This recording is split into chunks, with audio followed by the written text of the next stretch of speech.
Hey guys, welcome back to the channel, welcome back to the vlog. Today we have a very special vehicle for you. We're going to be working on a Mitsubishi Evo IX. Pretty sweet ride. This is actually Mike's wife's car, Alex. What we have in store for the vehicle, we have to take out the stock pistons and rods from the engine. We're going to be doing a basic rebuild. So we're going to be getting new piston rings for the pistons and new rod bearings. If we are able to reuse those stock pistons and rods, we certainly will. We'll find out more as we dig into the project. But as always, please like the video and subscribe to the channel. You guys aren't going to want to miss this. Pretty much all stock except like intake, downpipe, and exhaust. Freaking sweet ride though. Always have loved Evos. Definitely still even sought after today, and they certainly have held their value. An Evo with high mileage go for at least 20 grand nowadays. But if you take good care of them, they're worth that price in my opinion. All-wheel drive monsters, man, especially if you slap a big turbo on this and build it correctly. But like I said, it's Mike's wife's car.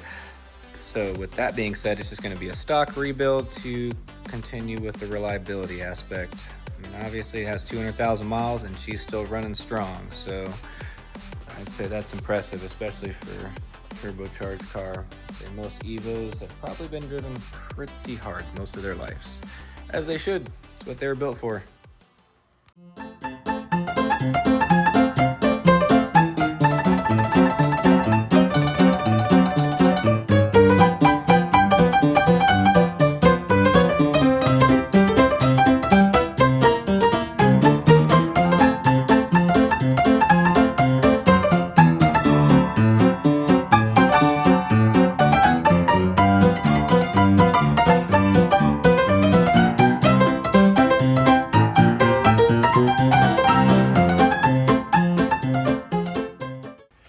Hey guys, just wanted to take a little brief intermission from the video to give you some fun facts about the Mitsubishi Evolution 9 that is right behind me. That is going to range from a 2005 to a 2007.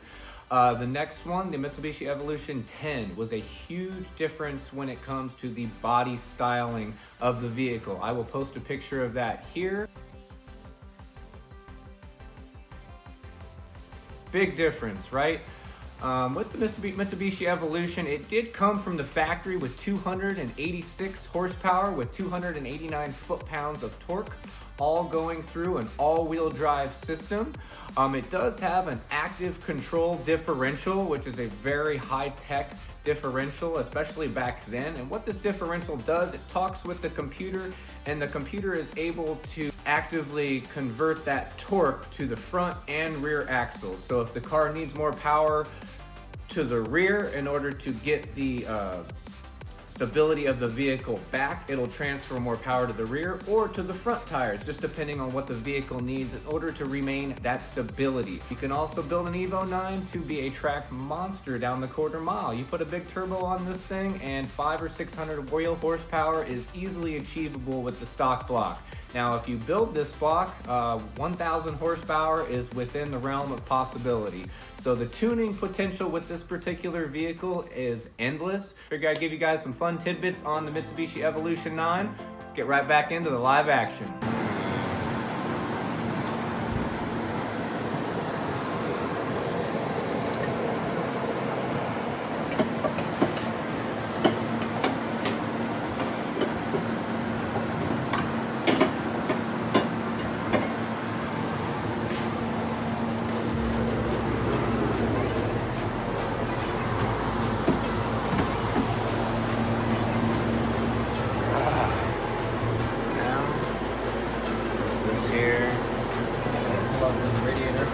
Radiator first. Got it. Alrighty. Bless you. Thank you. Radiator and fans out. Batteries out. Intake. Now, manifold and cute little snail. God, that's crazy how small that stock turbo is, dude. That's a small turbo, punches out 24 pounds of boost. I know. That's a lot of PSI, dude. That's impressive. Yep, for a little baby. cute little thing. Alright. Right. Turbo and manifold are finally off.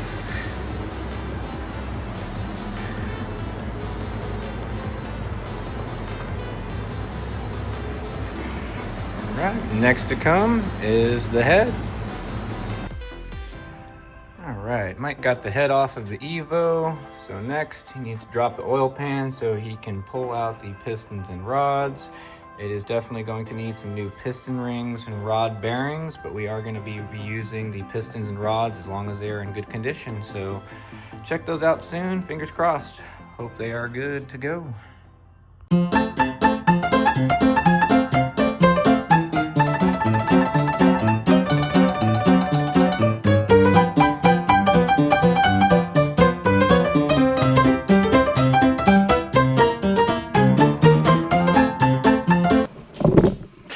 Well, we got the pistons out. Now next thing we gotta do is hit up Total Seal, get some piston rings, and bring this Evo back to life.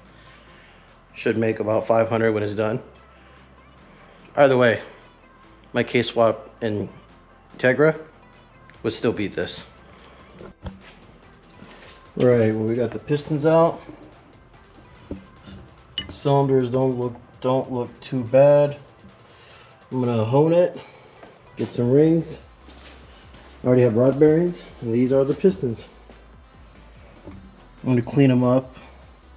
Rod bearings actually look pretty good. And it's funny is that the rod bolts are 12 millimeter. Unlike a Honda where it's 12 point, these are 6 point. Well, bearings actually look really good. I mean, this motor was actually, I mean, it ran fine. You know, it did smoke, but didn't have a rod knocker or anything, just smoked a little bit. Compression was low and decided to rebuild it. And I see how they have oil squirters too. So this is going to be our first 4G63 rebuild. So glad you guys can be a part of it. I know, I do Hondas, but this is like a Honda, kinda. Alrighty, so Mike did take one of those pistons over to Total Seal in the Phoenix area, and this is unfortunately what happened when they took off those old piston rings. As you can see, there is a big chunk missing off of that piston, so thank goodness we actually started this rebuild, because that means that those piston rings were actually holding together the chunk of the piston that had already broken. So had that actually broken off in the cylinder wall, would have costed a lot of damage. So once again, thank goodness that we proceeded forward with the rebuild when we did. Now Alex has some decisions to be made. Either we go with a stock rebuild, because we're going to have to do pistons and rods. To go with stock pistons and rods, about $1,500, or aftermarket, about the same price, but we will have to bore out the motors. So kind of at a standstill with that. So in the meantime, we're going to send it over to a car show that I went to over the weekend. Hope you guys enjoy. Hey guys, we're out here at Import Face-Off at Firebird Motorsports Raceway in Chandler, Arizona. Gonna walk around, check out some cars, enjoy some racing, drifting, get some food. Let's get it, man.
Alrighty guys, that's gonna do it for this week's video, and as always I will leave you with this: keep your face always towards the sunshine and shadows will fall behind you. That's Helen Keller. You guys have a wonderful week. I will see you in the next one.